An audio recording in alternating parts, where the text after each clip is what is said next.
Olá, sejam bem-vindos ao Invest News. Hoje o nosso entrevistado é o Alex Malfitani, CFO e cofundador da Azul. A empresa, assim como as demais do seu setor, está sofrendo os efeitos de um dos anos mais desafiadores para a aviação no Brasil e no mundo.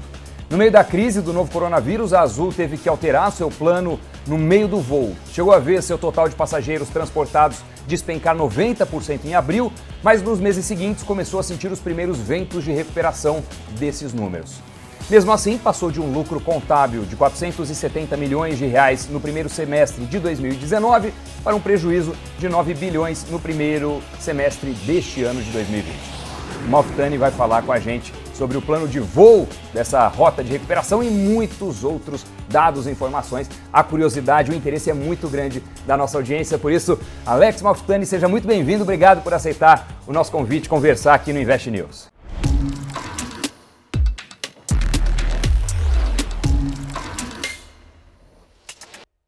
Eu que agradeço, obrigado pelo espaço. Maravilha. Alex, você conhece muito bem o setor aéreo. Está na Azul desde 2008, antes disso trabalhava na tesouraria da United Airlines, tem uma vasta experiência e o setor aéreo, eu olhando de fora, acompanhando um pouco os números, vejo como um segmento extremamente desafiador, não agora, mas sempre, né? Normalmente com margens muito apertadas, muito dependente da cotação do dólar, do querosene de aviação, enfim, é um setor historicamente difícil. Existem na história muitas empresas que não resistiram, podemos citar vários nomes, outros casos mais recentes da dificuldade também, Avianca, Brasil, a gente viu, Latam entrando com um pedido de recuperação judicial nos Estados Unidos. Qual é a solidez da situação atual do setor aéreo e da Azul em particular nesse cenário? Não, legal. É uma pergunta frequente que a gente recebe, porque realmente o setor, como você falou, provavelmente é um dos mais desafiadores entre todos os setores do mundo, né? Tem gente que não gosta do setor de jeito nenhum, né? Mas você tem o outro extremo, você tem gente que nem o David Neeleman, que foi o nosso fundador, né? E ainda hoje é o presidente do nosso conselho. Ele sabe e conhece isso como ninguém, né? Ele já criou 4 companhias aéreas, todas bem-sucedidas, então ele acaba sendo meio que a exceção que prova a regra, né? A gente sabe da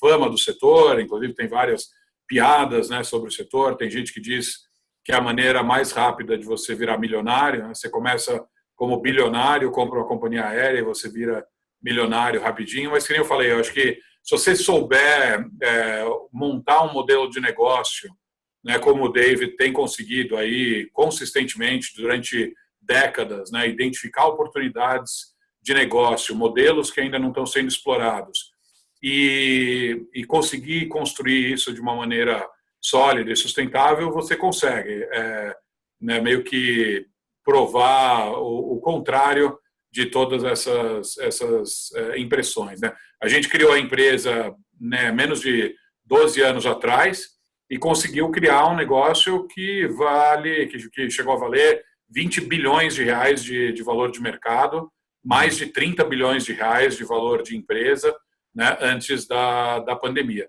E hoje, óbvio que a gente está exposto a todo esse impacto de demanda que veio junto com a crise do vírus, mas a gente tem um modelo de negócio muito sólido. O negócio de aviação tem muito a ver com a geografia que você ocupa.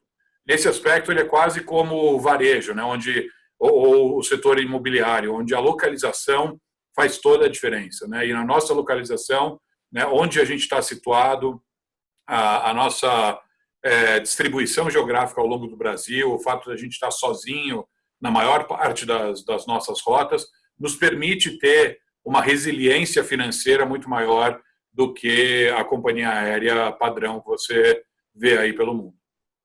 Esse é um aspecto legal, até se você puder explorar um pouco mais, explicar. A estratégia de vocês é ocupar ramificações aéreas, digamos assim, menos frequentes e ter menos disputa, menos concorrência nesse espaço. É isso, né? E também, se puder já incluir na resposta, qual que é a dependência ou qual que é a relevância hoje da malha aérea nacional versus voos internacionais no cômputo total da Azul? Antes da crise, 70% das nossas rotas a gente estava sozinho, né? E durante a crise, em 85% das nossas rotas, a gente chegou a estar sozinho, né? E o interessante do nosso modelo de negócio é que isso não é um monopólio, como as pessoas gostam de dizer, porque todos os mercados que a gente opera, a não ser a Ponte Aérea Rio-São Paulo, onde a gente é o menor operador dos três, né?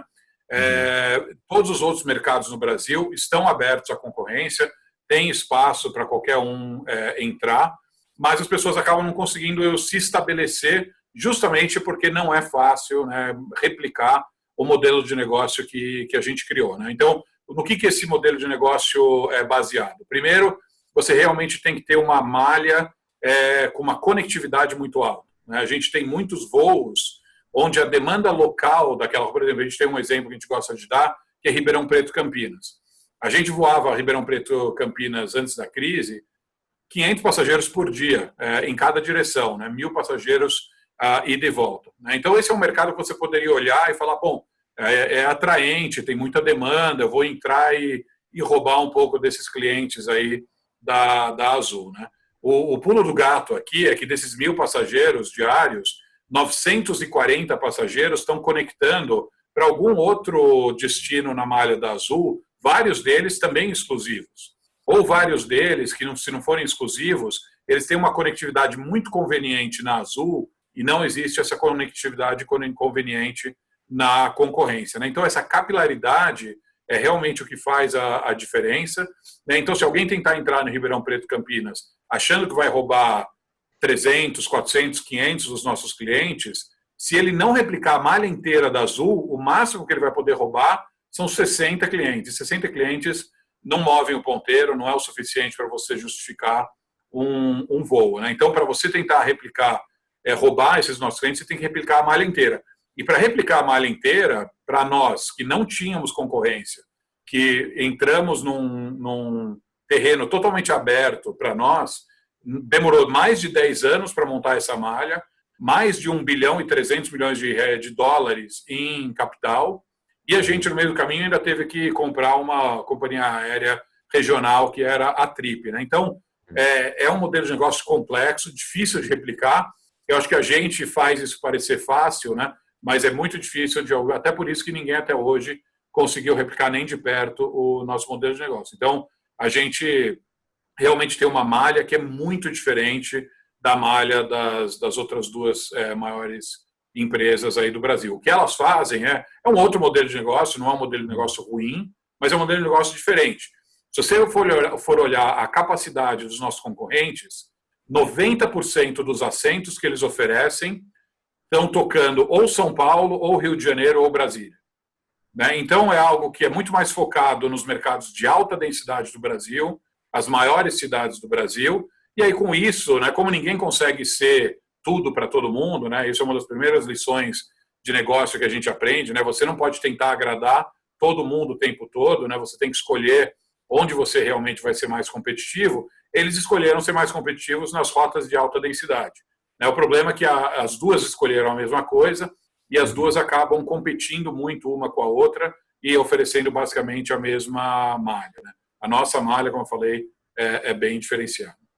E a parte internacional? A parte internacional, para nós, a gente voa, né, para Fort Lauderdale, para Orlando, para Lisboa, né? A gente acaba vendo esses destinos como outros pontos no mapa nacional, porque no final das contas, o nosso cliente é que está indo para Fort Lauderdale, Orlando e Lisboa. São brasileiros que voavam para fora, né? Isso chegou a ser 10%, 12% do nosso negócio pré-pandemia. Óbvio que com as restrições de fronteira, com a vontade que os clientes têm hoje de ficar mais perto de casa, essa demanda caiu muito, mas não é um problema, porque no fundo o que você tem são aeronaves que voam internacionalmente, mas essa é a grande vantagem. O setor aéreo, que eu falei, é muito desafiador, mas ele tem algumas vantagens. Uma das nossas vantagens é que o avião é a minha fábrica ou a minha loja. E é uma fábrica ou uma loja que eu consigo mover de localização, né? Enquanto que uma fábrica de verdade, uma loja de verdade, você normalmente está ali preso, né, com aquela geografia onde você construiu o seu imóvel, né? a aeronave a gente pode mover. Então, hoje, a gente está usando muitas aeronaves que iam para fora, né?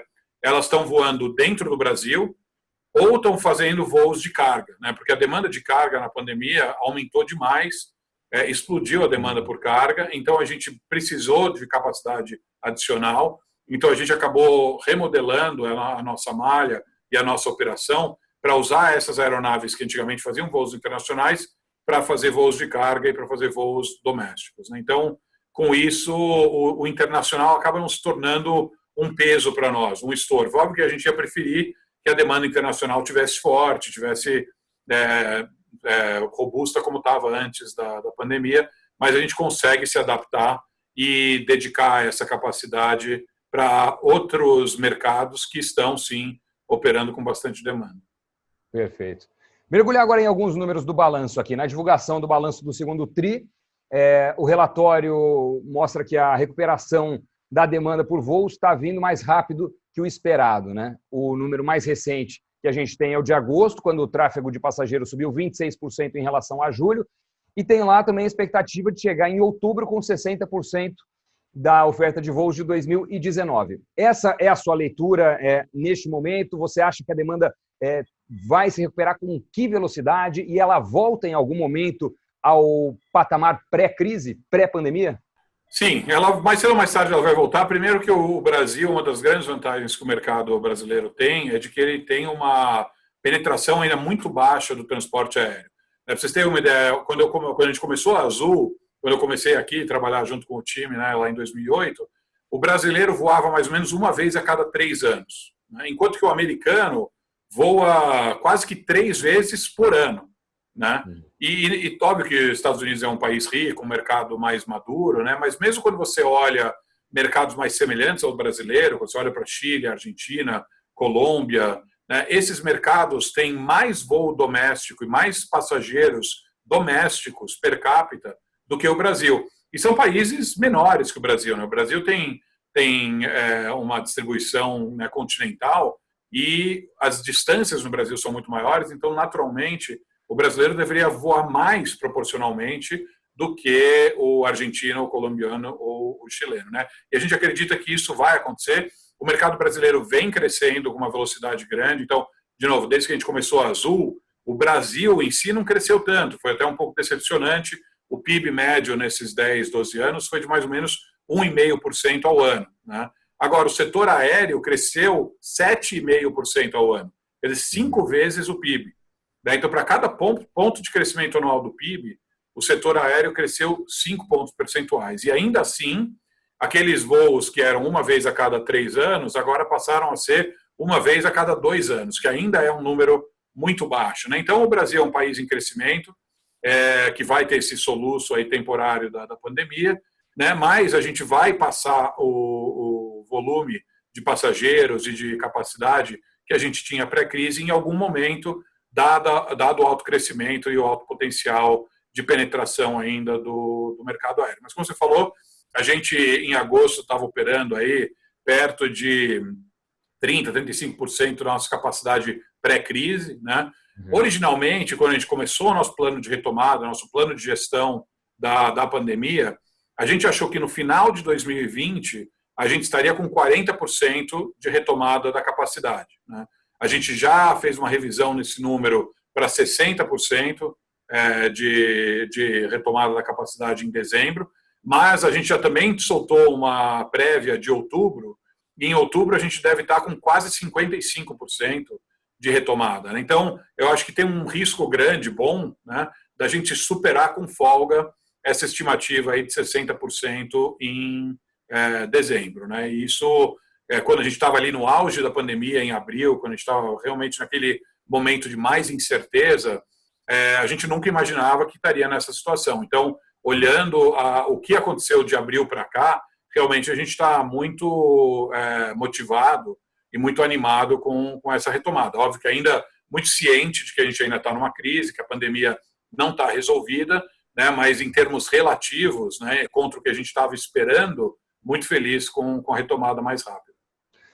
Alex, vocês têm algum tipo de balanço ou de dado, de estatística de quanto que as viagens corporativas, viagens de trabalho representam do faturamento ou do total de passageiros, dos voos, enfim, versus turismo?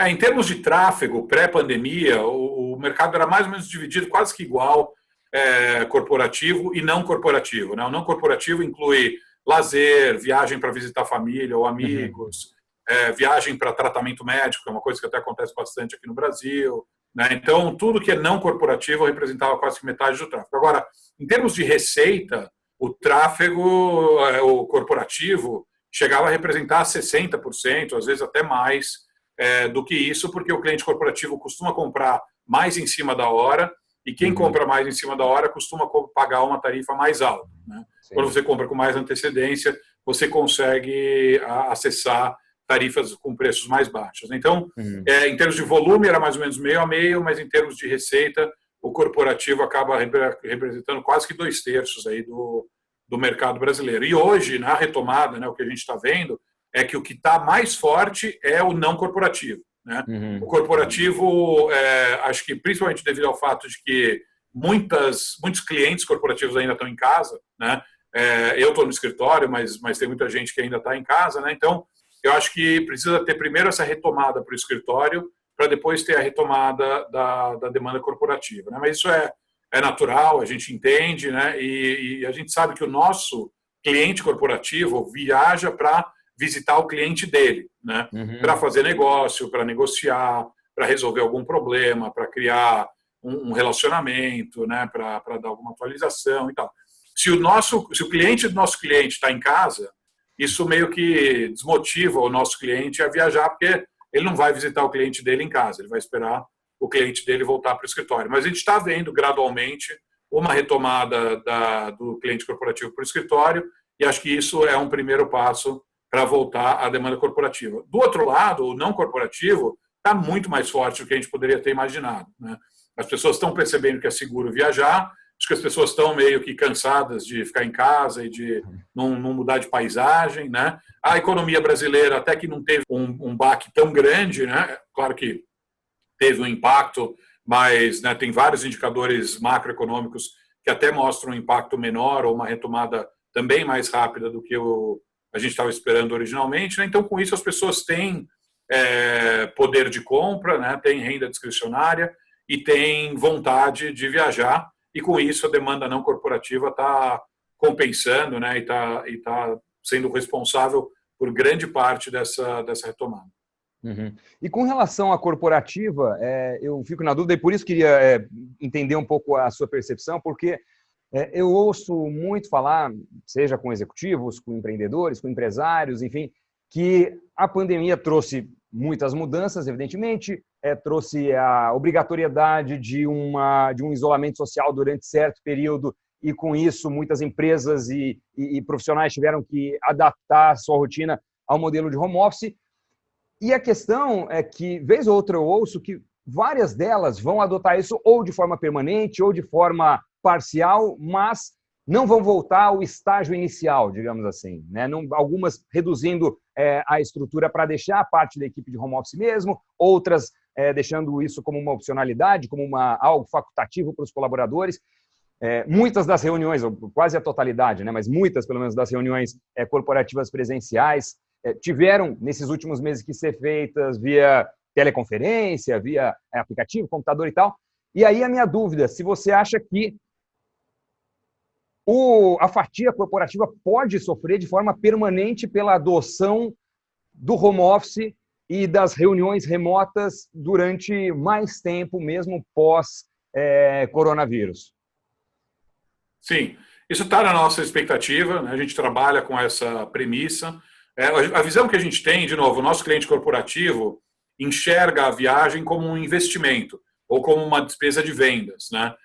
Ele viaja para fazer negócio, né? Então, o que ele vai fazer é fazer uma análise de retorno desse investimento, na nossa visão. Então, o que é uma viagem que eu acho que tem um retorno de investimento alto? Porque você tem um negócio super importante para fechar, você não vai correr o risco de perder esse negócio só para, né, não ter o trabalho de fazer uma viagem, ou para não gastar R$500 para uma viagem. Quer dizer, você economizar R$500 numa viagem e perder um negócio de R$1 milhão, né, não faz sentido. Né? Tem muita gente falando isso, que o primeiro negócio que você perder, porque você ficou em casa, trabalhando de casa, e o seu concorrente foi lá e visitou o cliente pessoalmente e ganhou o negócio porque olhou no olho, né, e deu aquela segurança de que ia conseguir entregar o que estava prometendo, todo mundo vai voltar a viajar. Né? Por outro lado, eu acho que aquelas viagens, talvez, onde você gasta 1 hora para ir para o aeroporto, já fica mais 1 hora esperando o voo, e aí voa mais 1 hora,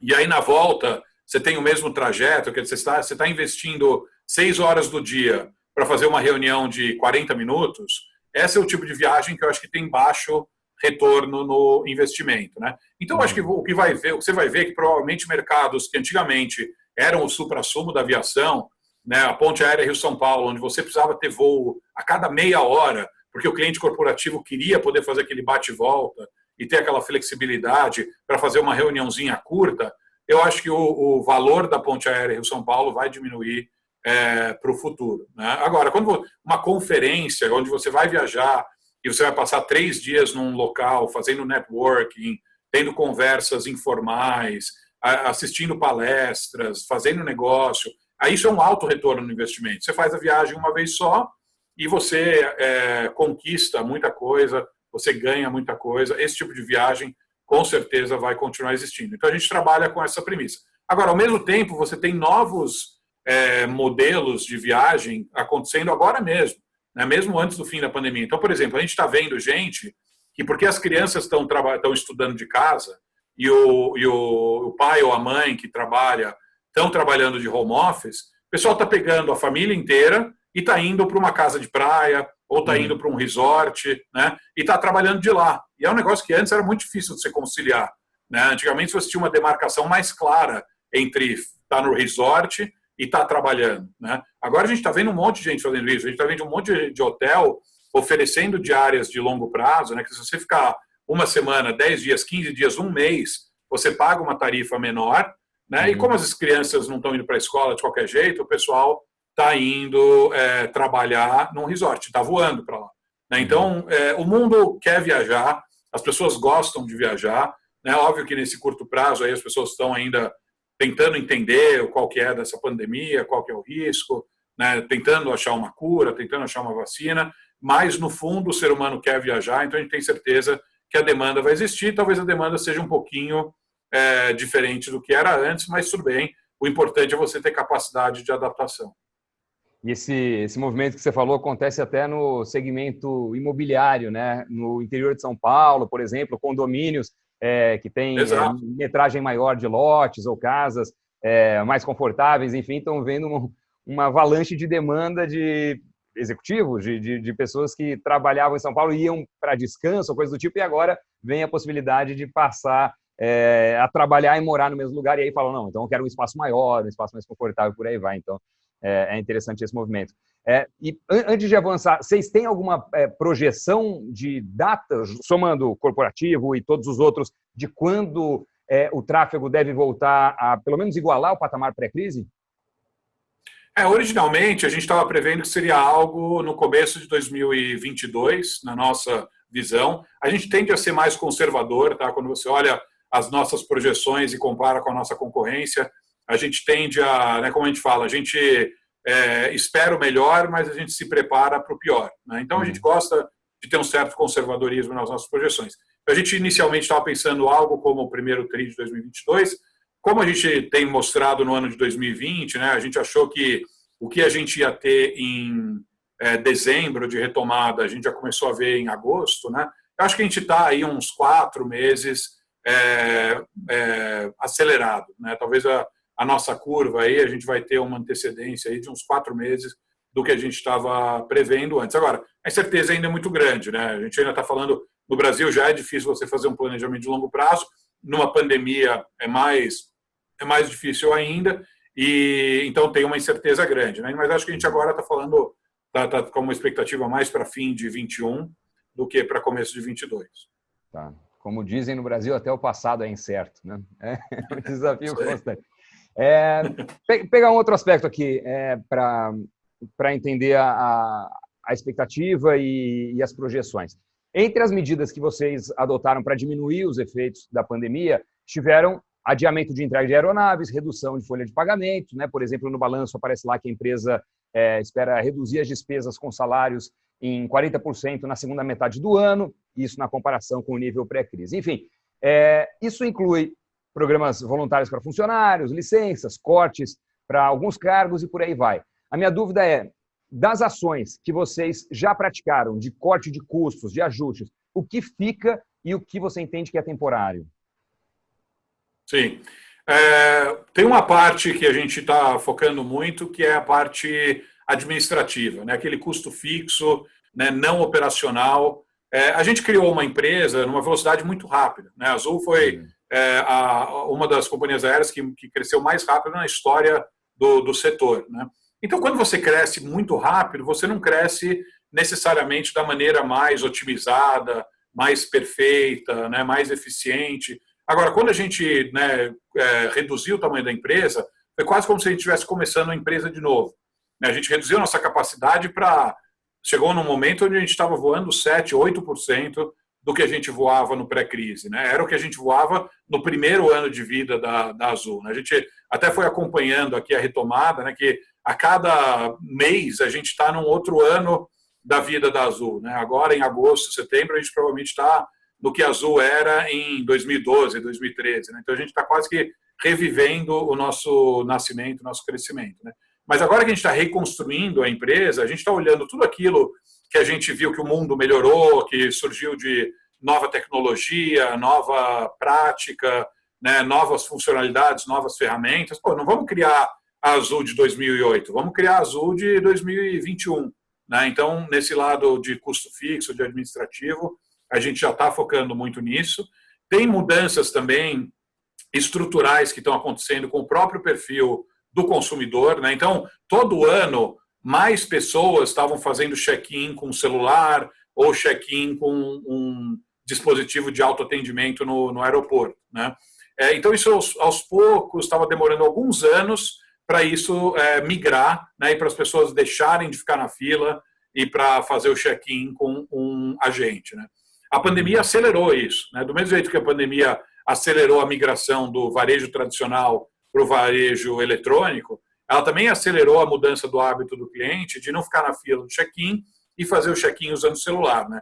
Então, isso também vai ser um ganho de eficiência permanente, que ao invés de a gente ter um monte de funcionário para fazer check-in, a gente pode usar esses funcionários para fazer trabalhos de mais valor agregado na Azul, de fazer um atendimento mais rebuscado, de trabalhar em outras posições na empresa, né? Mas a gente nunca precisa voltar para aquele nível de custo operacional para atender um volume de check-in presencial que não vai nunca mais voltar ao que era antes. Alex, pegar um outro aspecto aqui que você mencionou, já deu um spoiler, eu acho interessante, então vamos mergulhar um pouquinho mais nele, que é o transporte de cargas. Pelo que eu estava vendo, me corrija se eu estiver errado, puxei alguns números aqui, a receita desse nicho mais que dobrou, subiu 120% de abril a junho, em julho continuou crescendo, e se a gente fizer uma comparação, no segundo TRI de 2019, ano passado, o transporte de cargas tinha uma fatia de 5% das receitas e em 2020 passou para 29%, pelos números que eu puxei aqui. Mais uma vez, me fala se não for isso aí. Tudo isso é por quê? É e-commerce, é a redução do transporte de pessoas e, proporcionalmente, o aumento da relevância do transporte de cargas. E qual que é a expectativa daqui para frente com relação a esse tipo de operação? Cargas, a unidade de negócio de cargas é um assunto que a gente poderia ficar falando durante horas. A gente está super animado. É uma grande fonte de crescimento e de expansão de margem para a Azul. Antes da pandemia, já era a unidade de negócio que mais crescia. Ela estava crescendo algo como 40%, 50% ano contra ano. Né? A gente tem a unidade de negócio de passageiros, de fidelidade, que é o Tudo Azul, de pacotes de viagem, que é Azul Viagens, e de carga, que é Azul Cargo. Né? Azul Cargo era já que crescia mais disparado dessas quatro, apesar de todas estarem crescendo, a Azul Cargo crescia muito mais.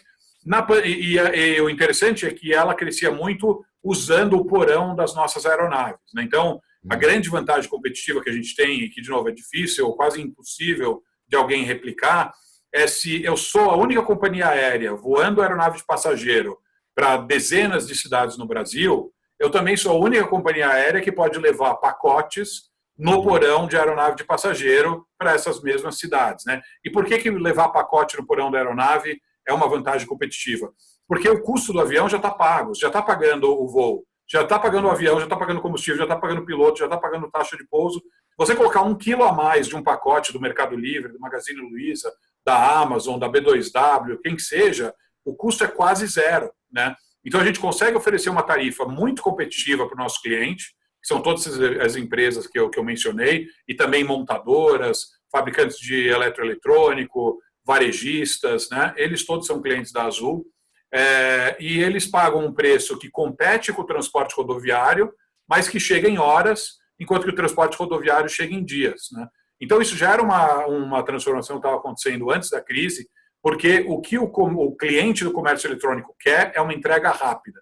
Se eu posso oferecer uma entrega rápida com um custo competitivo, isso daí é o nirvana para esses operadores, né? Na pandemia, a gente teve uma redução da nossa capacidade, então, muito menos avião de passageiro voando. Isso naturalmente reduziu a nossa capacidade de carga. Então, nos primeiros meses, a receita de carga chegou a cair, mas a gente logo se adaptou a essa nova realidade, como eu falei, voando avião internacional para voo de carga. A gente passou a utilizar os nossos cargueiros exclusivos mais horas por dia, e a gente até chegou a ponto de pegar uma aeronave Embraer E1 de geração atual, ao invés do E2, né, que é de nova geração, e a gente adaptou, tirando poltronas dessa aeronave, para poder transportar carga na cabine de passageiros, tudo homologado pela ANAC, né, tudo com a maior segurança. A gente foi a primeira companhia aérea a usar um E1 como cargueiro no mundo, né? Então, com isso, em julho, quer dizer, no segundo TRI, a receita ficou mais ou menos 0-0, né, na Azul Cargo, apesar de a gente ter quase que 80% de redução de capacidade. Então, imagina, você está com 80% de redução da capacidade, mas a receita fica igual, né? E em julho, a gente já voltou a crescer. A receita da Azul Cargo quase que cresceu 48% contra o julho de 2019, mesmo ainda com uma capacidade muito reduzida. Então, o potencial da unidade de negócio de carga é enorme. E quem compra a ação da Azul está levando um pedacinho também da Azul Cargo, né? Isso é uma coisa também bacana, porque todo mundo que compra a ação da Azul leva um pouquinho da unidade de negócios passageiros, um pouquinho da unidade de negócios do Fidelidade, da carga, do pacote e de todos os outros negócios que a gente vai desenvolver ao longo dos próximos anos. Perfeito. Com relação ao suporte federal, muitos países tiveram que dar um pacote de resgate, digamos assim, para as companhias aéreas. Isso aconteceu no mundo inteiro, nos Estados Unidos, na Itália, enfim, na França, na Suíça. Eu acho que dá para citar praticamente todos onde tem companhias aéreas relevantes. Foi importante ter um suporte público. Como é que está isso no Brasil? Essa ajuda tem sido suficiente? Não? Qual que é a expectativa daqui para frente também? O Brasil é um país diferente, né, de todos esses que você listou, é um país que tem um desafio fiscal maior, né? Mas a gente logo no começo teve uma disposição muito grande do governo de ajudar através de uma medida provisória que eles criaram, fizeram isso de maneira muito rápida, e as conversas com o BNDES também começaram logo no começo da crise, né? No final, eu acho que a expectativa era de que o pacote de ajuda do BNDES sairia mais rápido. Demorou meses para isso ser negociado, mas eu acho que, dada a natureza do desenho que o BNDES acabou preferindo, que é o seguinte, é algo que é uma mistura de renda fixa com renda variável, né? E é algo que vai ter que ter uma participação do mercado, é algo que também está tendo a participação dos maiores bancos brasileiros, né? Então, no final, é algo que tinha que servir para todas as companhias aéreas do Brasil, né? O pacote oferecido para uma companhia aérea tem que ser, em termos gerais, o mesmo oferecido para as outras companhias aéreas. Então, para você conciliar todas essas demandas, todas essas empresas diferentes, naturalmente, numa estrutura complexa que combina tanto renda fixa como renda variável, é natural que tenha demorado, tá? Mas, no final, óbvio que a gente não recebeu nada até agora, né? A gente já tem uma aprovação do BNDES, a gente soltou um comunicado semana passada mostrando, né, que a gente tem uma aprovação do BNDES, a gente está trabalhando para decidir se vai acessar essa linha ou não. se vai acessar alguma outra linha ou até se a gente vai continuar sem levantar capital adicional, porque a beleza de não ter recebido um apoio até agora é que a gente teve que fazer a lição de casa. A gente teve que sentar com os nossos fornecedores, com os nossos sindicatos, com as empresas de arrendamento de aeronave, com os nossos parceiros financeiros, e falar, pessoal, é como se tivesse caído um meteoro na Terra. Se caísse um meteoro na Terra, você não ia querer que eu voasse no dia seguinte e pagasse tudo no mesmo dia que a gente tinha combinado, né? Tem que ter uma compreensão de que o mundo mudou. Eu quero pagar todo mundo 100% do que eu combinei, né? Mas eu preciso de prazo.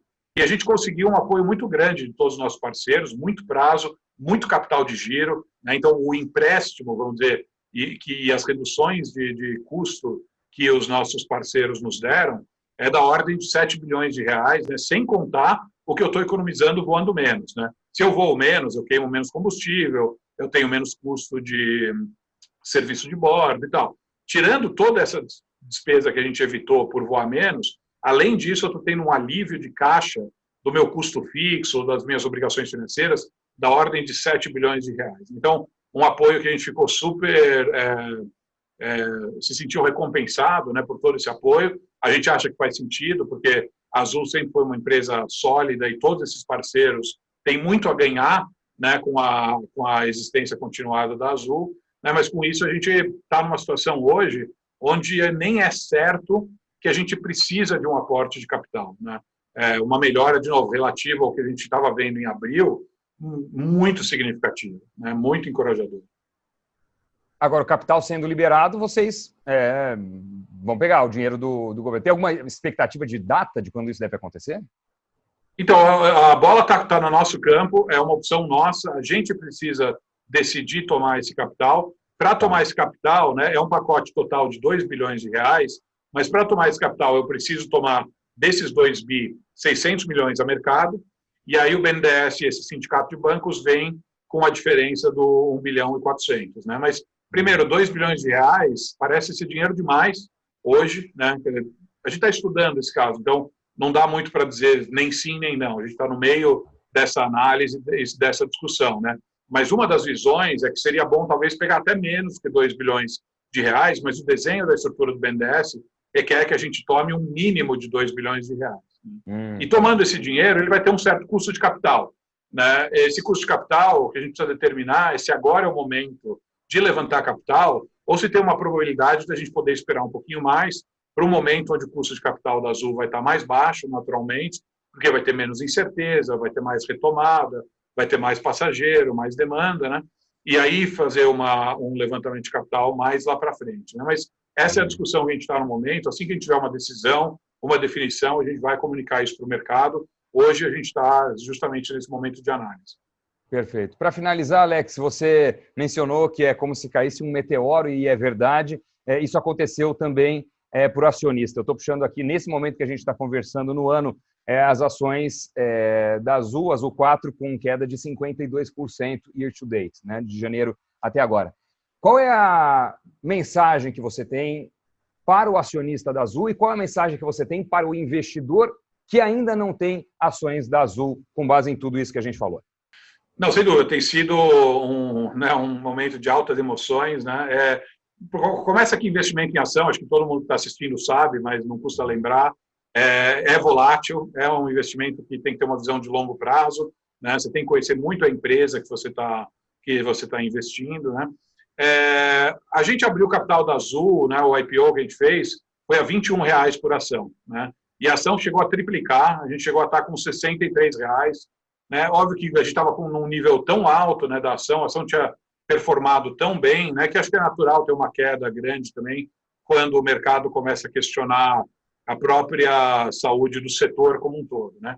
Mas aos poucos a gente vem mostrando aí que a Azul é uma empresa sólida, tem um modelo de negócio sustentável, resiliente, né? A ação chegou a bater R$10, né? Já está perto da casa dos 30, né? Então também quem conseguiu comprar ali no momento de maior crise já triplicou o dinheiro, né? Para a gente voltar para os R$60, a ação ainda pode dobrar, né? E a gente acredita que os melhores anos da Azul ainda estão na nossa frente, né? A gente tem muito orgulho do que criou aqui, todo o time de cofundadores, né, do qual eu faço parte, a gente tem uma paixão enorme pela empresa, a gente dá o sangue pela empresa, a gente é acionista da empresa, né? A maior parte disparado do meu patrimônio estava em ações da Azul, continua em ações da Azul, agora é menor, né, por causa da pandemia, mas não é um problema, a gente tem uma visão de que tem muito potencial para o mercado de aviação brasileira, a Azul está muito bem posicionado para explorar bem esse potencial, né? E a gente não está com pressa, ninguém aqui está querendo se aposentar e a gente pode esperar. E, de novo, também, né, quem puder esperar, quem puder aguentar a volatilidade, se já conseguiu aguentar desde o começo da crise, né, já ganhou muito dinheiro e vai ter toda a dedicação do time executivo da Azul para trabalhar muito e recompensar essa confiança que está sendo dada na empresa e no nosso time. Alex, quero te agradecer demais. Toda a conversa muito franca, transparente, sem qualquer tipo de restrição, podendo perguntar e responder também todos os tópicos, dos mais fáceis aos mais intensos, controversos, desafiadores, qualquer palavra que a gente queira usar. Muito obrigado por toda essa disponibilidade, pela transparência. Parabéns pelo trabalho. Eu sei que foi um semestre realmente difícil para todo mundo, em particular para as aéreas. Não é algo específico do Brasil, é do mundo mesmo. Mas o nosso desejo, o meu em particular, evidentemente, é que vocês tenham uma recuperação acelerada, que isso seja apenas mais um dos desafios, como de qualquer empresa, de qualquer empreendedor, de qualquer empreendimento no Brasil, e que vocês consigam multiplicar muito ainda as operações, o capital e crescer muito mais, que é algo que só traz externalidades positivas para todos, para os envolvidos diretamente na operação e para o Brasil como um todo. Então, conte com a minha torcida e muito obrigado por essa entrevista, meu caro. Eu agradeço, obrigado pelo interesse de todos aí que estão assistindo, obrigado pelo apoio e a gente está à disposição para qualquer outra conversa aí que vocês precisarem. Valeu.